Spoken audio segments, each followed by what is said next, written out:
Desde el momento en que nací, mi vida estuvo marcada por la amenaza y la salvación.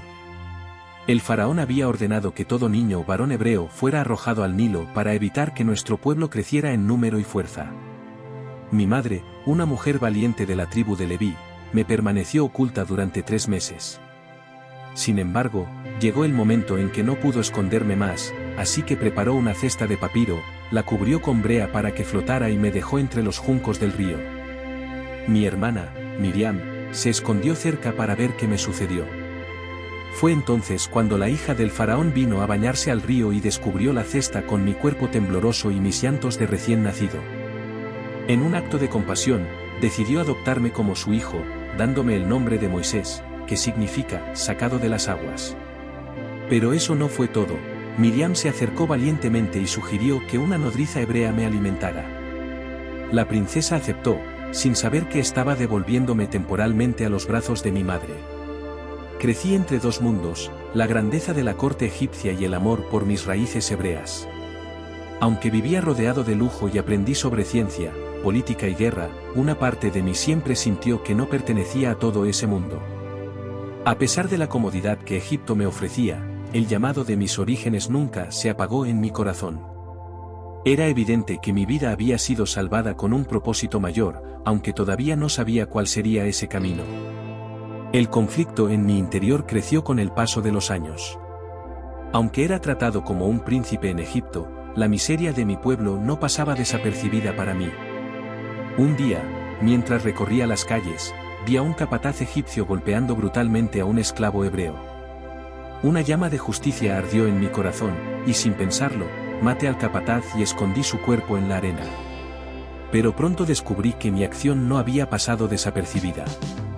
Los rumores se esparcieron rápidamente, y supe que mi vida estaba en peligro. El faraón, al enterarse de lo que había hecho, buscó mi cabeza. Mi huida me llevó al desierto de Madián, un lugar inhóspito donde el viento y la arena parecían borrar cualquier vestigio del pasado. Allí, en medio de mi desolación, encontré algo inesperado, un nuevo comienzo.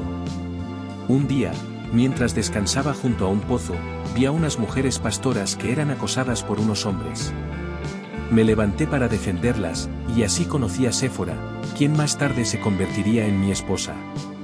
El padre de Séfora, Jetro, era el sacerdote de Madián. Me recibió en su hogar y me ofreció trabajo cuidando su rebaño. Así, de príncipe pasé a ser un simple pastor, lejos de los fastos de Egipto. Al principio, fue difícil adaptarme a esta nueva vida, pero con el tiempo, el silencio del desierto comenzó a calmar mi alma inquieta. Aprendí a encontrar paz en la rutina diaria, guiando a las ovejas por los campos y sintiendo como el viento del desierto limpiaba las heridas de mi corazón. Sin embargo, incluso en la tranquilidad de Madián, había noches en las que el recuerdo de Egipto me perseguía. Me preguntaba por qué Dios me había salvado solo para llevarme tan lejos de mi pueblo. ¿Acaso mi destino era vivir en el olvido, como un pastor en una tierra extraña? Durante años, me convencí de que mi vida terminaría allí, en el anonimato del desierto.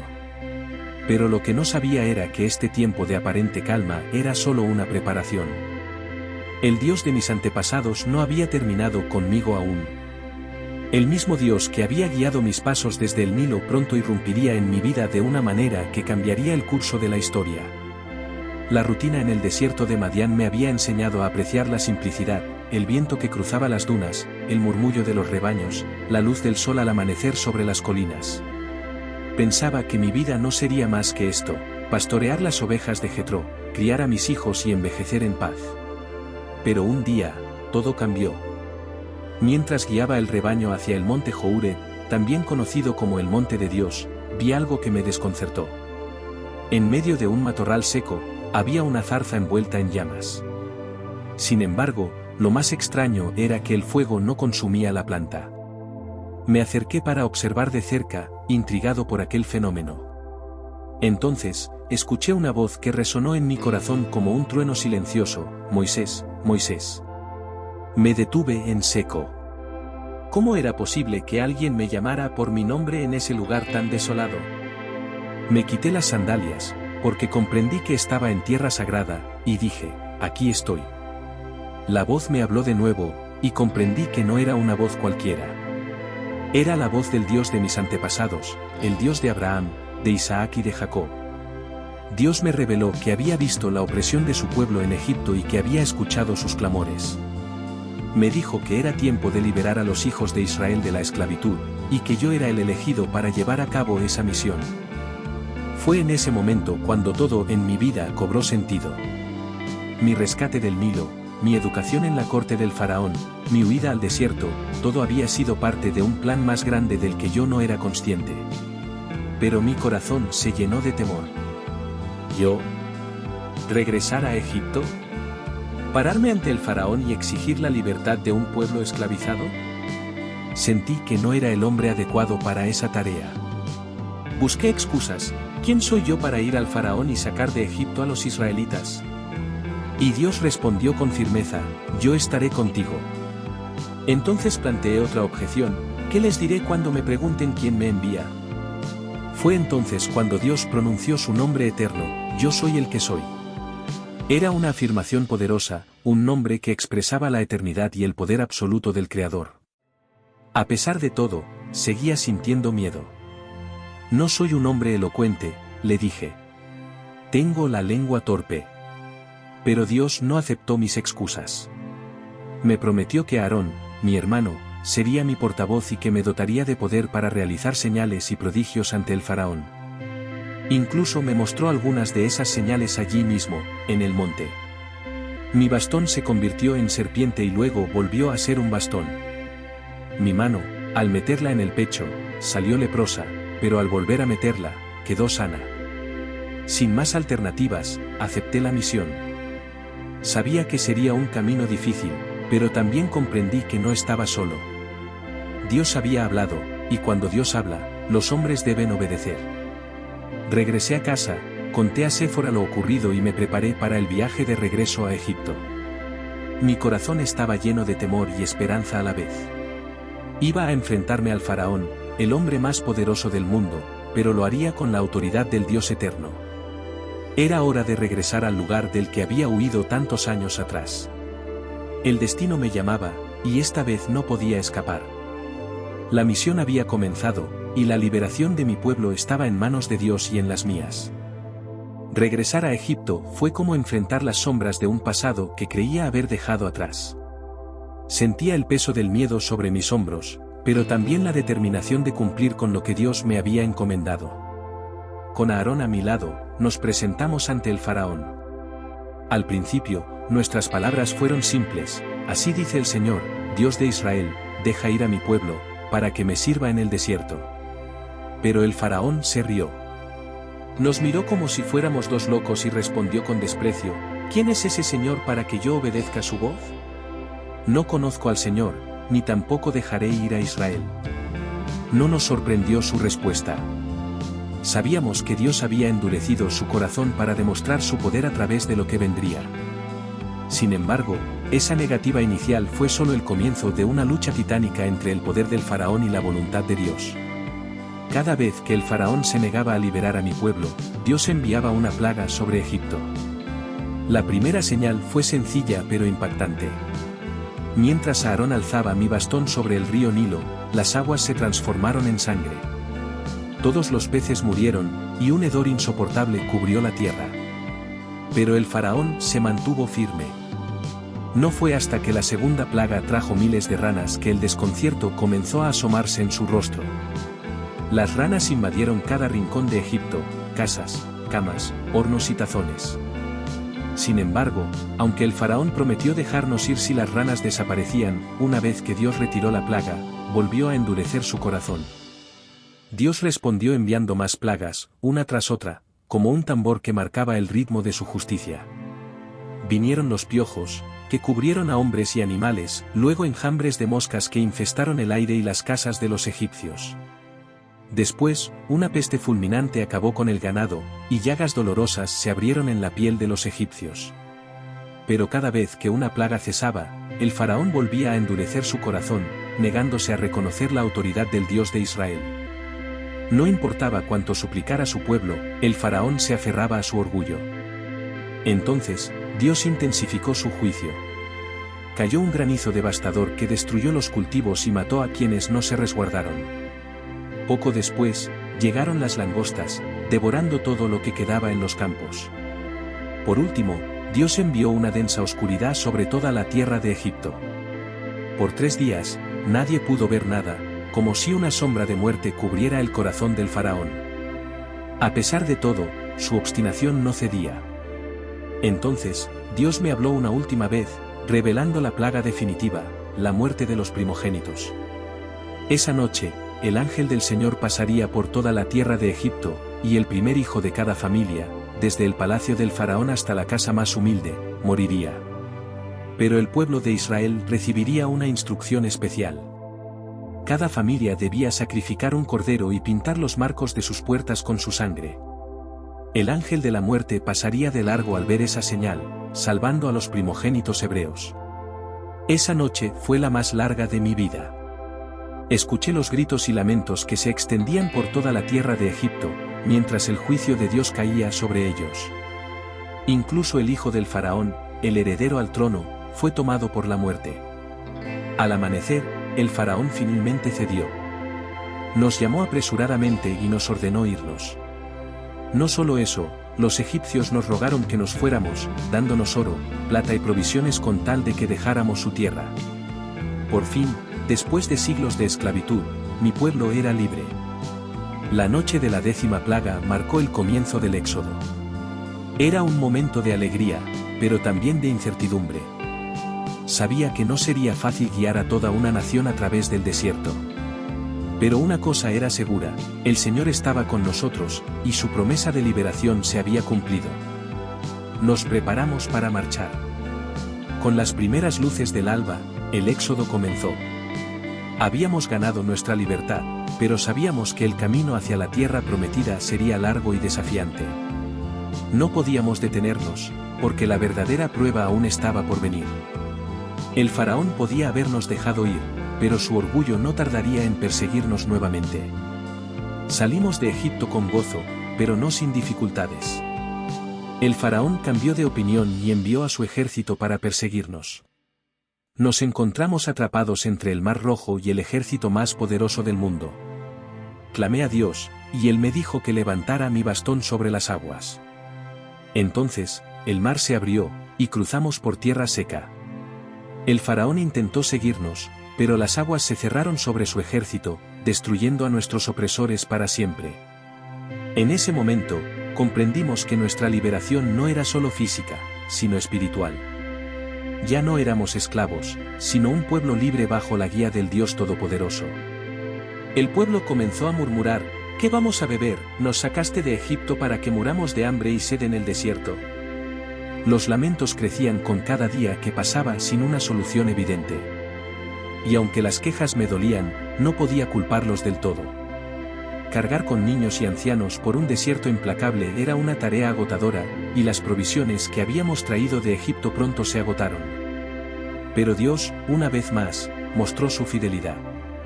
Llegamos a un lugar llamado Mara, donde encontramos agua, pero el agua era amarga e imposible de beber. La gente se desesperó, pero oré al Señor en busca de ayuda. Entonces, Dios me indicó que arrojara un pedazo de madera en las aguas, y cuando lo hice, el agua se volvió dulce y potable. Fue un recordatorio de que incluso en los momentos más difíciles, Dios nunca nos abandonaría. Aún así, la escasez de comida se convirtió en el siguiente obstáculo. El pueblo clamaba por el pan que comían en Egipto, añorando incluso los días de esclavitud, porque al menos allí tenían comida en abundancia. Volvieron a murmurar contra mí y contra Aarón, preguntando por qué los habíamos sacado de Egipto. Sentía la carga de su desesperación, pero sabía que mi misión era confiar en Dios. Así lo hice, y Él respondió de manera milagrosa. Esa misma noche, mientras nos preparábamos para descansar, una bandada de codornices descendió sobre nuestro campamento, llenando el aire con sus alas. La gente capturó tantas aves como quiso, y aquella noche cenamos en abundancia. Pero al amanecer ocurrió algo aún más sorprendente. El suelo del campamento estaba cubierto de una fina capa blanca, como el rocío. La gente se preguntaba qué era aquello, y yo les expliqué: este es el pan que el Señor les ha dado para comer. lo llamamos maná, y durante los siguientes años, Dios lo enviaría cada mañana para alimentarnos en el desierto. El maná tenía un sabor dulce, como de miel, y podíamos recogerlo cada día en la cantidad suficiente para nuestras familias. Sin embargo, había una condición: no debíamos guardarlo de un día para otro, salvo en la víspera del día de descanso. Algunos intentaron guardar porciones, temerosos de que no hubiera más al día siguiente, pero el maná que guardaban se llenaba de gusanos y se echaba a perder. Así aprendimos a confiar en Dios, día tras día, sabiendo que siempre proveería lo necesario. A los pies del monte, el campamento se estableció, y el Señor me llamó a subir a la cima de la montaña, donde me revelaría su ley. Mientras subía por las laderas escarpadas del Sinaí, el cielo se oscureció con densas nubes y truenos que resonaban como si la misma voz del cielo retumbara sobre la tierra. Relámpagos rasgaban el aire, y el monte se estremecía bajo la gloria de Dios. La gente, abajo, temblaba de miedo ante el espectáculo. No podían acercarse al monte, pues el Señor había advertido que cualquier persona o animal que tocara su base moriría. Al llegar a la cima, Dios habló conmigo como nunca. Me entregó las instrucciones que marcarían la identidad de nuestro pueblo, los 10 mandamientos. Cada uno de estos mandamientos era más que una simple orden, eran los pilares de la justicia y la moralidad, un llamado a vivir en comunión con Dios y en paz con los demás. Los mandamientos eran claros y precisos. 1. No tendrás otros dioses delante de mí. 2. No te harás imagen ni semejanza de nada para adorarlo. 3. No tomarás el nombre del Señor tu Dios en vano. 4. Guardarás el día de reposo, para santificarlo. 5. Honrarás a tu padre y a tu madre. 6. No matarás. 7. No cometerás adulterio. 8. No robarás. 9. No darás falso testimonio contra tu prójimo. 10. No codiciarás lo que pertenece a otro. Con estas palabras, Dios nos enseñaba a ser una nación diferente, una comunidad donde su santidad fuera reflejada en nuestras acciones. Me entregó 2 tablas de piedra, en las que estaban escritos estos mandamientos con su propio dedo. Eran un símbolo eterno del pacto entre él y su pueblo. Sin embargo, mientras yo estaba en la presencia de Dios, el pueblo, allá abajo, comenzó a impacientarse. Los días pasaban y no sabían qué me había ocurrido en la montaña. Creyendo que los había abandonado, convencieron a Aarón de fabricar un ídolo para ellos. Recolectaron oro y fundieron un becerro, declarando: «Este es tu Dios, Israel, que te sacó de Egipto». La idolatría había encontrado su camino en medio del campamento. Cuando descendí del monte, llevando en mis manos las tablas de la ley, vi al pueblo danzando y adorando al becerro de oro. La ira ardió dentro de mí al ver cómo, tan pronto después de ser liberados, habían caído en la idolatría. En un arranque de furia, arrojé las tablas al suelo, rompiéndolas en pedazos. Era un acto simbólico, el pueblo había roto su pacto con Dios, y las tablas de la ley, al quebrarse, mostraban la gravedad de su pecado. Tomé el becerro de oro y lo destruí, reduciéndolo a polvo. Lo esparcí sobre el agua y obligué al pueblo a beberla como un amargo recordatorio de su rebelión. Aquel día, muchos murieron como castigo por su desobediencia. Sin embargo, intercedí ante Dios por ellos, pidiendo misericordia. Sabía que nuestro viaje no podría continuar sin el perdón de Dios. Subí al monte por segunda vez para encontrarme nuevamente con el Señor. Allí, en su infinita misericordia, Dios me pidió que tallara 2 nuevas tablas de piedra, y en ellas, reescribió los mandamientos. Era un acto de renovación del pacto, un recordatorio de que, aunque caemos, Dios siempre está dispuesto a restaurarnos si nos arrepentimos. El momento tan esperado estaba cerca, la tierra prometida se extendía al otro lado del río Jordán, lista para ser conquistada. Podíamos sentirlo en el aire. Después de años de travesía, pruebas y milagros, finalmente estábamos al borde de la promesa cumplida. Pero Dios me había dejado claro que no sería yo quien guiara al pueblo a cruzar el río. Por causa de mi desobediencia al golpear la roca en lugar de hablarle, se me negó la entrada a la tierra. Aunque esa decisión pesaba sobre mí, sabía que mi tarea aún no había terminado. Era mi responsabilidad preparar al pueblo y a su nuevo líder, Josué, para el siguiente capítulo. Reuní a toda la congregación y les hablé desde lo más profundo de mi corazón. Les recordé todo lo que habíamos vivido juntos, desde la esclavitud en Egipto hasta el cruce del Mar Rojo, las plagas, el maná que caía del cielo y los mandamientos entregados en el monte Sinaí. Era vital que nunca olvidaran la fidelidad de Dios y la importancia de obedecer sus mandatos. Les advertí de los peligros que enfrentarían en la nueva tierra. Aunque Dios les había prometido esa tierra, no sería entregada sin desafíos. Las naciones que habitaban allí eran poderosas, pero les aseguré que, si confiaban en el Señor y obedecían sus leyes, Él iría delante de ellos como un guerrero poderoso. Les enseñé que la verdadera victoria no estaba solo en la conquista física, sino en mantener su fe y fidelidad a Dios.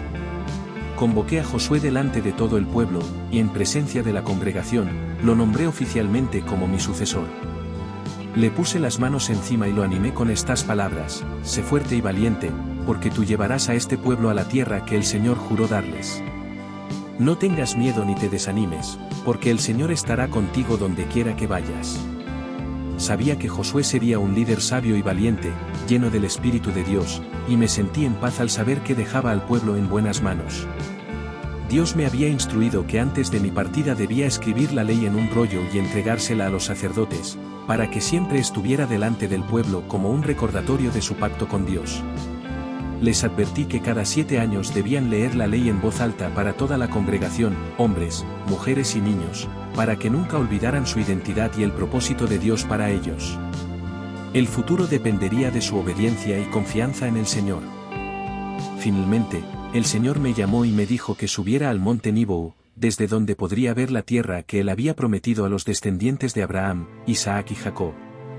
Sabía que ese sería mi último viaje. Subí a la montaña solo, y desde la cima contemplé la tierra en toda su belleza, las colinas fértiles, los valles verdes y los ríos que fluían como bendición. Era un panorama hermoso, un lugar que mis ojos veían, pero en el que mis pies no entrarían. Desde lo alto del monte Níbou, vi la tierra prometida desplegarse ante mis ojos. Allí estaba, la recompensa por todos los años de travesía, esfuerzo y fe. Era un lugar hermoso, una tierra que fluía con leche y miel, tal como Dios había prometido. Pude ver Jericó en la distancia, las colinas de Judea, el valle del Jordán, e incluso más allá, hacia el mar Mediterráneo. El pueblo de Israel pronto cruzaría ese río y comenzaría una nueva vida, una vida que yo no experimentaría. El Señor me habló una última vez, confirmando lo que ya sabía: esta es la tierra que prometía a Abraham, Isaac y Jacob. Se la daré a sus descendientes, pero tú no entrarás en ella. No hubo reproches en mi corazón, solo gratitud. Sabía que mi propósito había sido guiar al pueblo hasta este punto. Había terminado mi carrera, y ahora era el momento de descansar en paz. Me despedí en silencio de la vista majestuosa que se extendía ante mí. No había nadie más allí conmigo, excepto Dios. En esa soledad sagrada, hice una oración de gratitud. Agradecí por cada día que había vivido, por cada milagro, por cada corrección, y por la paciencia infinita de Dios con nosotros. Aunque mi viaje no continuaría, sabía que el Señor seguiría guiando a su pueblo bajo el liderazgo de Josué. Allí, en lo alto del monte Níbou, me recosté y cerré los ojos por última vez. No temía a la muerte, porque sabía que mi vida estaba en las manos de aquel que me había llamado desde el principio, desde la zarza ardiente, desde las aguas del Nilo. Sentí la paz de saber que había obedecido su voz, aun en los momentos más difíciles. Dios, en su bondad, se encargó de todo. Él mismo me dio sepultura, en un lugar desconocido para los hombres, para que mi tumba nunca se convirtiera en un lugar de idolatría. Nadie sabe hasta hoy dónde fui enterrado, pero eso no importa. Lo importante es que mi misión fue cumplida, y el propósito de Dios se mantendría firme en la vida de mi pueblo. Josué tomó el liderazgo con valentía. El pueblo lo reconoció como su nuevo guía y lo siguió con confianza hacia la conquista de la tierra. Sabía que él llevaría a Israel a nuevas victorias, y que bajo su mando, el Señor continuaría mostrando su poder y fidelidad. El viaje no había terminado, solo había cambiado de manos. Mi historia no fue perfecta. Hubo momentos de duda, de frustración y de errores. Pero al final, entendí que la vida no se mide por la perfección, sino por la fidelidad. Y había sido fiel al llamado de Dios, guiando a su pueblo con todas mis fuerzas, incluso cuando me sentí débil. No fui yo quien liberó a Israel, sino Dios. Él fue quien abrió el mar rojo, quien envió maná del cielo, y quien entregó la ley en el Sinaí. Yo solo fui su siervo. Y así, mi tiempo en este mundo terminó, pero la historia de Israel continuó.